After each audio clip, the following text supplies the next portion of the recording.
जय श्री कृष्णा। राधे राधे दोस्तों। एक बार माता लक्ष्मी भगवान विष्णु जी से मिलने जाती है और कहती है, हे प्रभु, जब मैं आपसे मिलने के लिए आ रही थी तो मेरी नज़र रास्ते में मृत्युलोक पर पड़ी तो मैंने क्या देखा कि कुछ सुहागिन स्त्रियां आपस में चर्चा कर रही है कि स्त्री की एक चीज छूने से किस्मत बदल जाती है और स्त्री के इस दिन चूड़ी पहनने से पति की उम्र कम हो जाती है। प्रभु, मैंने जब से उस चर्चा को सुना है मेरा मन विचलित हो गया है। इसीलिए मेरा आपसे अनुरोध है, आप मुझे मेरे दोनों प्रश्नों का उत्तर देकर संतुष्ट करने की कृपा करें। भगवान विष्णु कहते हैं, लक्ष्मी, मैं तुम्हें तुम्हारे दोनों प्रश्नों के उत्तर एक छोटी कहानी के माध्यम से दूंगा, मगर मेरी एक शर्तें में। जब तक कहानी सुनाओ तब तक पूरा मन लगाकर कहानी सुनना और कहानी पूरी सुनना, क्योंकि आधी अधूरी कहानी सुनने से आधा अधूरा ही ज्ञान प्राप्त होता है जो जीवन में कभी काम नहीं आता। फिर भगवान विष्णु की बात सुनकर ही माता लक्ष्मी कहती है, ठीक है प्रभु, मैं आपको वचन देती हूँ कि कहानी पूरे मन से सुनूंगी। आप कहानी प्रारंभ कीजिए। तो मित्रों, कहानी शुरू करने से पहले मेरा आप सभी से अनुरोध है कि कमेंट पर राधे राधे लिखें, और अगर आप लड्डू गोपाल जी के सच्चे भक्त हैं तो यह कहानी आप अंत तक जरूर सुनेंगे, क्योंकि भगवान विष्णु की यह कथा आपके जीवन में अवश्य कुछ नया सिखाएगी। भगवान विष्णु कहते हैं, लक्ष्मी, एक नगर में एक सेठ रहता था। बहुत ही संपन्न था, उनके पास सब कुछ था। आलीशान दुकान थी, महल था, धन की कोई कमी नहीं थी। सेठ के तीन बेटे थे, तीनों बेटों की शादी हो चुकी थी। सेठ की तीन बहनें थीं। उनका स्वामी बहुत ही अच्छा था, अपने सास ससुर और पति की खूब सेवा किया करती थी, इसलिए घर में सुख शांति का वातावरण था। सेठ का बड़ा लड़का थोड़ा स्वभाव का अच्छा नहीं था, इसलिए सेठ के बड़े लड़के की उसके माँ बाप से नहीं बनती थी। इसीलिए सेठ ने अपने बड़े बेटे को धन नहीं दिया था और अपने दोनों छोटे लड़के और तीनों बहनों में बांट दिया था, जिसकी वजह से बड़े लड़के की आर्थिक स्थिति ज्यादा अच्छी नहीं थी। भगवान विष्णु कहते हैं, लक्ष्मी, एक बार सेठ अपने मन में सोचता है कि भगवान ने मुझे सब कुछ दिया है पर एक बेटी नहीं दी है। यदि एक बेटी होती तो मैं अपने मन की सारी बातें अपनी बेटी को बताता और बेटी को बहुत दुलार करता। भगवान विष्णु कहते हैं, लक्ष्मी, सेठ अपनी सेठानी के साथ में अपना अच्छा जीवन जी रहा था, मगर एक बेटी की कमी सेठ जी को हमेशा खलती रहती थी। सेठ जी हमेशा अपने घर के पास स्थित मंदिर में श्री राधा के दर्शन करने जाया करते थे। एक दिन जब सेठ जी मंदिर में राधा के दर्शन करने गए, उस दिन मंदिर में एक संत पधारे थे। फिर सेठ को कुछ उदास देखकर कि संत ने सेठ से पूछा, तुम उदास क्यों हो? तो सेठ बोले, महाराज, मेरे कोई बेटी नहीं है, इसलिए मैं उदास हो। फिर संत मुस्कराए और बोले, यदि जीवन में किसी का अभाव है तो उसकी जगह भगवान को बिठा लेना चाहिए। तो सेठ जी, महाराज, मेरे तो कोई बेटी नहीं है, तो मुझे क्या करना चाहिए फिर? संत बोले, अरे सेठ, तुम एक काम करो, तुम बसाने की बेटी श्री राधा को ही अपनी बेटी क्यों नहीं मान लेते हो? भगवान विष्णु कहते हैं कि ही लक्ष्मी, इस प्रकार संत की बात सेठ जी को बहुत ही पसंद आई। उसी दिन सेठ ने राधा का एक बड़ा चित्र मंगवाया और उसे अपने कमरे में लगा लिया। अब तो सेठ का जीवन पूरा बदल गया। वे उठते बैठते सोते जागते श्री राधा जी को अपनी बेटी मान करके उनसे बातें करने लगते थे। और इतना ही नहीं, सेठ को डोट अपनी बेटी राधा से हर बात बताने में बहुत ही आनंद आता था। इस प्रकार सेठ की राधा में ऐसी लगन लगी कि जब भी वह दुकान पर जाते थे तो श्री राधा रानी को भोग लगाकर के प्रसाद पाकर ही जाते थे और शाम को लौटते थे तो राधा को प्रणाम करते और उनसे बातें करते और भोग लगाकर के प्रसाद ग्रहण करते थे। भगवान विष्णु कहते हैं कि हे लक्ष्मी, उस सेठ ने जब से राधा को अपनी बेटी के रूप में स्वीकार किया, वह हर समय प्रसन्न चित्त रहते थे। जब भी सेठ से कोई पूछता था कि तुम्हारे कितने बच्चे हैं, तो सेठ हमेशा यही कहता था कि मेरे तीन बेटे, तीन बहनें और एक बेटी है। भगवान विष्णु कहते हैं, लक्ष्मी, एक दिन सेठ जी के घर में चोरी पहनाने वाली मणिहरण आई तो राधा ने सोचा कि आज तो दिन ठीक नहीं और आज के दिन तो छोड़ी पहनना शुभ होता है, इसलिए श्री राधा जी ने अपनी माया से उस मणिहार की चूड़ियों का रंग खराब कर दिया, जिससे सेठ की बहुओं ने चोरी नहीं और मणिहरण को वापस कर दिया। उधर जब 2 दिन के बाद में वही मणिहरण उन चूड़ियों को देखती है तो वह चूड़ियां सुंदर हो जाती है। फिर मणिहार उन्हें चूड़ियों को लेकर के सेठ के घर पुनः आती है तो सेठ की तीनों बहनें चूड़ियां पहनती है और बाद में राधा भी चूड़ी पहनने के लिए प्रकट होती है। और जब राधा प्रकट हो गई तो मणिहार ने जब राधा का स्वरूप देखा तो मणिहरण उन्हें देखते ही रह गई। फिर राधा रानी मणिहार उनसे कहने लगी, मुझे भी चोरी पहनाओ। उधर राधा जी की बात सुनकर के मणिहार अन्य मन में विचार किया कि हो सकता है कि सेठ के घर पर कोई मेहमान आ गया होगा, क्योंकि हमेशा तो मैं जब भी इस घर में चोरी पहनाने आती थी तो सेठ की केवल 3 ही हुए दिखाई पड़ती थी जो हमेशा चोरी पहनती थी, मगर आज यह चौथी बेटी मुझे नजर आई है। लगता है कोई मेहमान होगी। भगवान विष्णु कहते हैं कि लक्ष्मी, और फिर ऐसा सोचकर कि उस मणिहार ने राधा जी को छोड़ दिया पहना दी। अब राधा रानी चोरी पहन कर की ओट में जाकर के अंतर्ध्यान हो गई। सभी को चूड़ियां पहना करके मणिहार हमेशा की तरह चूड़ियों का पैसा लेने के लिए सीट की दुकान पर चली गई। फिर मणिहार को देखते ही सेठ कहने लगा, लगता है घर पर चूड़ियां पहनाने गई थी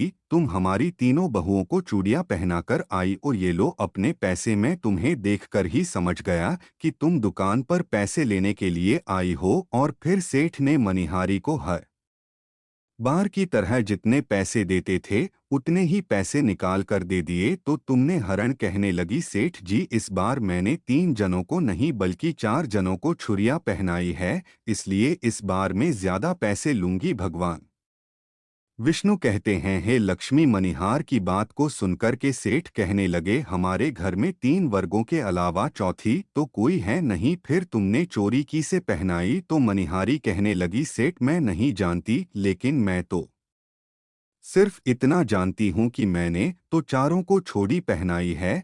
फिर इस प्रकार मणिहरण की बात को सुनकर के सेठ कहने लगा, ठीक है, पहले तुम 3 लोगों के पैसे ले जाओ, बाकी के पैसे में पहले घर पर जाकर पता करूंगा चौथा कौन है जिसे तुमने चूड़ी पहनाई है।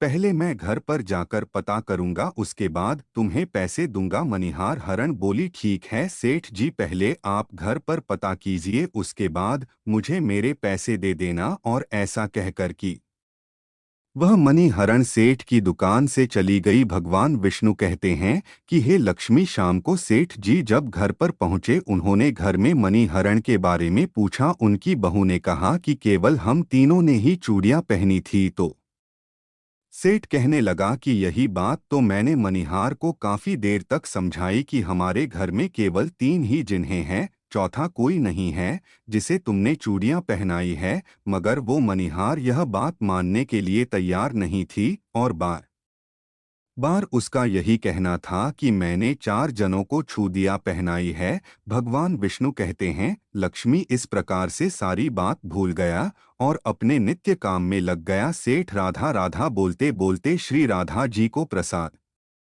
का भोग लगा करके और भोजन करके सो गया। उधर जब सेठ को नींद आ गई तो उसके स्वप्न में श्री राधा जी प्रकट हुई। उनकी आंखों में आंसू झूठे। सेठ ने पूछा, बेटी उदास क्यों हो। तो श्री राधा बोली, पिताजी आज मेरा मन बहुत दुखी है। मैंने आज अपने पिता का घर समझ करके यहाँ आराम से चूड़ियाँ पहनी थी, परंतु पिताजी आपने उस मणिहरण को मेरी चूत का मोल नहीं चुकाया। पिताजी आपने मुझे बेटी तो बना लिया परंतु आपको मेरी याद नहीं आई, आपने मुझे भुला दिया, इससे मैं बहुत दुखी हूँ। भगवान विष्णु कहते हैं, लक्ष्मी फिर इतना सुनकर के सेठ सपने में ही रोते हुए बोली, बेटी मुझे क्षमा कर दो, मुझसे बहुत बड़ी भूल हो गई। और सेठ तुरंत ही नींद से उठे। उनकी आंखों से आंसू आ रहे थे। सेठ ने तुरंत ही तिजोरी में से पैसे निकाले और मणिहार के घर की तरफ चल दिए। सेठ ने मणिहार उनके घर का दरवाजा खटखटाया। मणिहार ने दरवाजा खोला और नजर पाया सेठ खड़े थे। तो मणिहारी कहने लगी, सेठ जी इतनी रात को आप कैसे आना हुआ? और फिर मनिहार सेठ को अपने घर के अंदर ले गई। सेठ की आंखों में आंसू भरे थे। फिर सेठ मनिहार से कहने लगा, तुम्हारे ऐसा बैठा भागी कोई नहीं, तुम तो बहुत ही भाग्यशाली हो। तो मणिहरण कहने लगी, सेठ जी ऐसा क्या हुआ? तो सेठ बोला, मैंने राधा जी को अपनी बेटी बनाया है, परंतु मैंने उन्हें कभी भी अपने नेत्रों से नहीं देखा, लेकिन तुमने आज उन्हीं राधा जी को अपने हाथों से छूट पहनाई है। आज तुम्हारे जितना भाग्यशाली इस धरती पर दूसरा कोई नहीं। मैं तुम्हें अपनी पुत्री की पहनी हुई चूड़ियों का मूल्य चुकाने आया हूँ। और यह कहकर के सेठ जी ने रुपयों से भरी हुई थैली मणिहरण के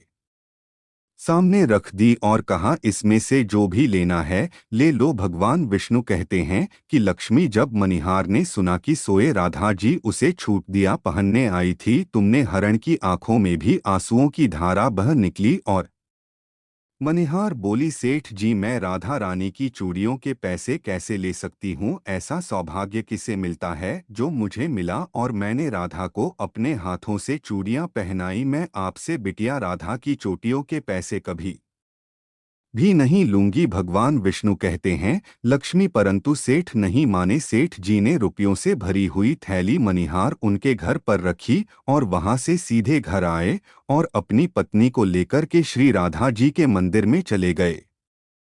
और उस दिन के बाद में सेठ जी ने अपना सब कुछ छोड़कर के संन्यास ले लिया और अपना साथ जीवन राधा जी के मंदिर में राधा जी की भक्ति करते हुए फिर बिठा दिया। भगवान विष्णु कहते हैं, लक्ष्मी इधर तो सेठ मंदिर में राधा जी की भक्ति का दीवाना हो जाता है और अपनी पत्नी के साथ में मंदिर में रह करके राधा रानी की भक्ति करने लगता है। उधर राधा रानी बड़े लड़के के सपनों में पहुंच जाती है और कहती है, तुम अपनी माँ की सेवा नहीं करते हो, इसलिए तुम्हारी स्थिति है। तुम आज से ही अपनी माँ के चरण स्पर्श करना प्रारंभ कर दो, रातों रात में तुम्हारा भाग्य देखना कैसे बदलता है। भगवान विष्णु कहते हैं, लक्ष्मी इस प्रकार से अटका पड़ा लड़का अपनी माँ के रोजाना चरणों को स्पर्श करने लगा और फिर बहुत बड़ा आदमी बनना और उसके पास धन की कोई कमी नहीं रही। फिर भगवान विष्णु कहते हैं, लक्ष्मी तुम अपने पहले प्रश्न का उत्तर समझ लो। तुम्हारा पहला प्रश्न था कि स्त्री की कौन सी चीज उसे बिना बताए छूने से रातों रात भाग्य बदल जाता है। तो ठीक से समझ लो, जो इंसान सेठ के बड़े लड़के की तरह अपनी माँ के चरणों की सेवा करता है, माँ के चरणों का अमृत पान करता है, उसका सोया हुआ भाग जाग जाता है और एक दिन ऐसा इंसान बहुत बड़ा आदमी बनता है। भगवान कहते हैं कि लक्ष्मी अब तुम अपने दूसरे प्रश्न का उत्तर सुनो। तुम्हारा दूसरा प्रश्न था कि स्त्री के किस दिन छुरी पहनने से पति की उम्र कम हो जाती है। तो समझ लो, जिस दिन मनिहार सेठ की तीनों बहनों को चूड़ियां पहनाने के लिए आई तो राधा जी ने देखा कि उस दिन मंगलवार है, इसलिए राधा जी ने अपनी माया से उन चूड़ियों को काला कर दिया, जिससे सेठ की बहुओं को चूड़ियों का रंग पसंद नहीं आया। और फिर मनिहार अगले 2 दिन के बाद यानी शुक्रवार को आती है तो चूड़ियों का रंग सुंदर हो जाता है और सेठ की तीनों बहनें और राधा चारों छोड़ी पहनते हैं। इस तरह हमेशा के लिए सचेत रहने के लिए रहा राधा रानी सेठ के बड़े बेटे की तरह सेठ की तीनों बहनों के सपनों में आती है और छोड़ी का महत्व बताते हुए कहती है कि हर सुहागिन स्त्री को छोड़ी पहनने से पहले कुछ बातों का विशेष ध्यान रखना चाहिए। नंबर 1, सुहागिन स्त्री को 21 जुड़ी पहननी चाहिए। नंबर 2, नई छुरी हमेशा सुबह या शाम को पहननी चाहिए। नंबर 3, नई छोड़ी हमेशा रविवार या शुक्रवार को ही पहनना चाहिए, इस दिन पहनने से पति की उम्र बढ़ती है। नंबर 4, जुड़ी मंगलवार और शनिवार को न तो खरीदनी चाहिए और न ही पहननी चाहिए, इससे पति की उम्र कम होती है। जुड़ी 16 श्रृंगार में से एक अहम हिस्सा होता है, इसलिए जब भी चोरी पहनो तो सोच समझकर ही पहनी जाए। यदि आपको यह कहानी पसंद आई हो तो प्लीज़ आप हमारे चैनल को सब्सक्राइब करें और भगवान विष्णु और लक्ष्मी के लिए एक लाइक करना ना भूलें।